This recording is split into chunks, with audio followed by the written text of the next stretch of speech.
Please subscribe the net TV. క్షణం క్షణం మీ ముందు సమాచారం.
అందరికీ నమస్కారం.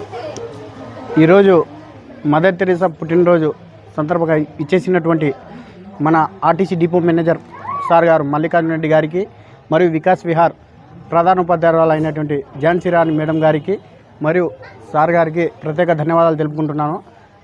ఈరోజు మదర్ తెరీసా జన్మదినం 112వ జన్మదినం జరుపుకుంటున్నాము. వికాస్ విహార్లో 114వ జన్మదినం జరుపుకుంటున్నాము. ఈరోజు దివ్యాంగుల పిల్లలకు మా వంతుగా మేము ఒక దివ్యాంగులు కాబట్టి మా వంతుగా ఆ పిల్లలకు కూడా మా తరఫున ప్యాడ్లు కానీ బస్ పాస్లు కానీ ఇవి కానీ ఇస్తున్నాము. వారికి మా సంఘంలో ఉన్న ప్రతి సభ్యులకు ధన్యవాదాలు తెలుపుకుంటున్నాను. అలా విధంగా మన డిఎం సార్ గారి ఒక్క సూచన మేము కోరుకుంటున్నాము. సార్, మాకు దివ్యాంగులకు ప్రత్యేకత మీ ఉన్న కాలమంతా మాకు బస్ పాస్ కోసం కిందనే ఒక రూమ్ కేటాయించాలని మనస్ఫూర్తిగా కోరుకుంటున్నాను. ఎందుకంటే సార్, పోయిన వారంలో పోయింటి కన్నా వాళ్ళు సైన్ కోసం పైకి వెళ్ళండి అంటున్నారు సార్. వాళ్ళు చాలా ఇబ్బంది పడుతుంటారు సార్. మీ ద్వారా ఒక చిన్న విన్నపం సార్, మాకు కిందనే పెట్టేసి వాడు బస్ పాస్ ఎప్పుడన్నా పోనీ మన వాడు కిందనే వాళ్ళు చూసుకొని టిక్కు వేసుకొని ఇచ్చేస్తే బస్ పాస్ బాగుంటుందని మనస్ఫూర్తిగా కోరుకుంటున్నాం సార్. అదేవిధంగా ఈ దివ్యాంగుల పిల్లలకు మానసిక పిల్లలను కూడా ఎస్కార్డ్ చేయడం ఈ డిఎం సార్ ద్వారా మనకు సంతోషంగా కలుగుతుంది. ఎందుకంటే ఈసారి నేనైతే ఒక చిన్న విషయం ఆలోచించిన సార్ ద్వారా మానవత్వం అయితే చాటినాడు సార్ గారు. ఎందుకంటే ఒకరోజు నేను బండిలో పోతుంటే ఒక ఆర్టీసీ బస్సు డ్రైవర్ గారు ఏం చేసినారంటే అడ్డం వచ్చినారని నన్ను తిట్టినాడు.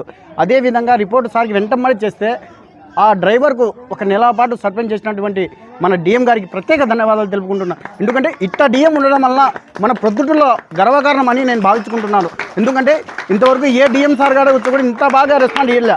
దివ్యాంగుల పట్ల అంత శ్రద్ధ వహిస్తున్నారంటే ఆ మన డిఎం సార్ మల్లికార్జున రెడ్డి గారికి ప్రత్యేక ధన్యవాదాలు తెలుపుకుంటున్నాం. అదేవిధంగా మా దివ్యాంగుల తరఫున కూడా కోరుకుంటున్నాం సార్, ఇది ఒక్కటి మీరు సహకరిస్తే మీరున్న కాలం అంతా మా దివ్యాంగులకు తోడుంటే ఇదే మనకు వరం సార్. అందరికీ నమస్కారం. జాగిరి గారు చెప్పినట్టుగా ఆయన కోరిక మేరకు దివ్యాంగులకి పాసు కోసంగా కింద ఏర్పాటు చేస్తాం, పైకి రాకుండా మనిషిని ఏర్పాటు చేస్తాము. అది ఖచ్చితంగా చూస్తాం. ఎందుకంటే మెట్లు పైకి ఉండే కాబట్టి పైకి రాలేరు, అది ఖచ్చితంగా ఏర్పాటు చేస్తాం. ఇది చూస్తే మాకు వికలాంగులకి మానసిక వాళ్ళకి చేయడం అనేది సేవ చేసిన అటుంటుంది. ఆ సేవ చేయాలంటే చాలా ఓపిక ఉండాలి. ఇక్కడ చేస్తున్న టీచర్లు వాళ్ళ ఓపికకి సహనానికి మెచ్చుకోవచ్చు. ఎందుకంటే ఇంట్లో వాళ్ళని చేయాలంటేనే కొంచెం కష్టంగా ఫీల్ అవుతాం. అటువంటిది వాళ్ళు ఎంత ఓపికగా చేయాలంటే వాళ్ళకి ఎంత రుణపడి ఉంటాం అంతా కూడా. ఇటువంటి సేవా కార్యక్రమాలు మమ్మల్ని కూడా ఇన్వాల్వ్ చేసినందుకు జాగిరి గారికి కృతజ్ఞతలు తెలుపుకుంటున్నాము, చేస్తాము. అందరికీ నమస్కారం. ఇక్కడికి వచ్చిన వాళ్ళకందరికీ కూడా ఈ ఆగస్టు 26 మదర్ తెరీసా పుట్టినరోజు సందర్భంగా ఇక్కడికి వచ్చేసిన డిఎం సార్ గారికి, మరి సాకిరికి, డిఓ ఆర్టీసీ సిబ్బంది వారికి మా యొక్క నమస్కారం తెలియజేస్తున్నాము. మాది ఈ సంస్థ 23 సంవత్సరాల నుంచి మేము ఇక్కడ ప్రొద్దుటూరు సంస్థలో నడుపుచున్నాము. ఈ 23 సంవత్సరాల్లో మాకు ఎంతోమంది దాతలు సహకరిస్తున్నారు. అందులో దివ్యాంగులు కూడా మా సంస్థకు వచ్చి వాళ్ళ యొక్క సహాయ సహకారాలు అందించడం చాలా గొప్ప విషయము. మదర్ తెరిసా సేవలు ఎలా విధంగా చేస్తున్నారో ప్రొద్దుటూరు సంస్థలో కూడా మదర్ తెరిసా సేవా సమితి వాళ్ళ సభ్యులు కూడా మా యొక్క దివ్యాంగులకు సేవా కార్యక్రమాలు అందిస్తున్నందుకు వాళ్ళకి కృతజ్ఞత తెలియజేస్తూ డిపో మేనేజర్ గారికి కూడా నాకు యొక్క కృతజ్ఞత తెలియజేస్తున్నాను సార్.